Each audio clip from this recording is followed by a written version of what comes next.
Hello student, आज हम आपकी इकोनॉमिक्स में चौथा चैप्टर जो है वो शुरू करेंगे। वैश्वीकरण और भारतीय अर्थव्यवस्था। वैश्वीकरण जिसको इंग्लिश में हम कहते हैं ग्लोबलाइजेशन, है ना। भूमंडलीकरण भी कह देते हैं इसको हिंदी में तो हम भूमंडलीकरण और वैश्वीकरण कहते हैं, इंग्लिश में कहते हैं हम ग्लोबलाइजेशन। और भारतीय अर्थव्यवस्था की, भारत की जो इकोनॉमी है वो किस प्रकार से इससे संबंधित है या इससे जुड़ी हुई है और उसके ऊपर इसका क्या प्रभाव पड़ा। चलिए आगे। वैश्वीकरण की प्रक्रिया में, क्योंकि हमारा इकोनॉमिक्स का चैप्टर है, तो इसमें वैश्वीकरण का जो भाग है वो मुख्य रूप से बहुराष्ट्रीय कंपनियों से जुड़ा हुआ है। वो जुड़ा हुआ है व्यापार और निवेश, इन्वेस्टमेंट से। तो हम व्यापार और इन्वेस्टमेंट के इर्द गिर्द, उसके आसपास हम वैश्वीकरण को इसमें पढ़ेंगे। वैसे तो वैश्वीकरण में बहुत सारी चीज़ें शामिल है, देखो सामाजिक, सांस्कृतिक, हैं, आर्थिक, ये सारी चीज़ें वैश्वीकरण में आती हैं। वैश्वीकरण का मतलब क्या होता है?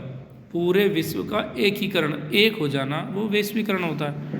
तो लेकिन हम व्यापार की दृष्टि से विश्व यानी विश्व पूरा एक बाजार बन गया, एक ही बाजार हो गया। अब आप भारत तक ही सीमित नहीं है व्यापार को लेकर, निवेश को लेकर, प्रोडक्ट का जो प्रोडक्शन होता है उसको लेकर। तो इसमें महत्वपूर्ण भूमिका होती है बहुराष्ट्रीय कंपनियों की। तो देखिए, एक बहुराष्ट्रीय कंपनी होती क्या है ना, multinational company, MNC, multinational company क्या होती है? देखिए, एक बहुराष्ट्रीय कंपनी वह है जो एक से अधिक देशों में उत्पादन पर नियंत्रण अथवा स्वामित्व रखती है।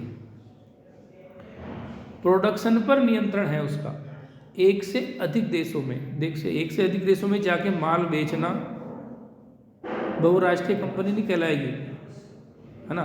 बेचना ही बहुराष्ट्रीय कंपनी का काम नहीं है। बहुराष्ट्रीय कंपनी क्या है? बहुराष्ट्रीय कंपनी वो है जो उत्पादन पर नियंत्रण रखती है एक से अलग अलग देशों में। अब वो उत्पादन पर नियंत्रण कैसे रखती है उसको आप आगे देखेंगे। देखिए, बहुराष्ट्रीय कंपनी उन प्रदेशों में कार्यालय तथा उत्पादन के लिए कारखाने स्थापित करती है अलग अलग देशों में, और जहां उन्हें सस्ता श्रम, संसाधन और सस्ते लोग मिलते हैं, ठीक है। उत्पादन में क्या करती है? कारखाने स्थापित करती है जहां उन्हें सस्ता श्रम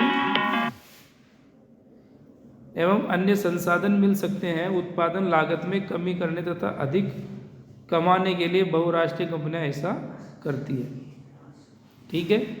ये नोट करना है। इसके बाद आगे चलते हैं। देखिए, औद्योगिक उपकरण बनाने वाली एक कंपनी है जो संयुक्त राज्य अमेरिका में अपने डिजाइन बनाती है। उसके पुर्जे चीन में जाकर उसको निर्मित करती है, पार्ट्स बनाती है चीन में, और उनको लेकर यूरोप में पहुंचती, फिर वहाँ उन चीज़ों को असेंबल करती है, आपस में जोड़ देती है, फिर उनको पूरे विश्व में बेचने के लिए निकाल देती है। और इस बीच कंपनी ग्राहक सेवा, जो कॉल सेंटर्स होते हैं, उनका संचालन कहाँ से करती है? भारत के कॉल सेंटरों से करती है।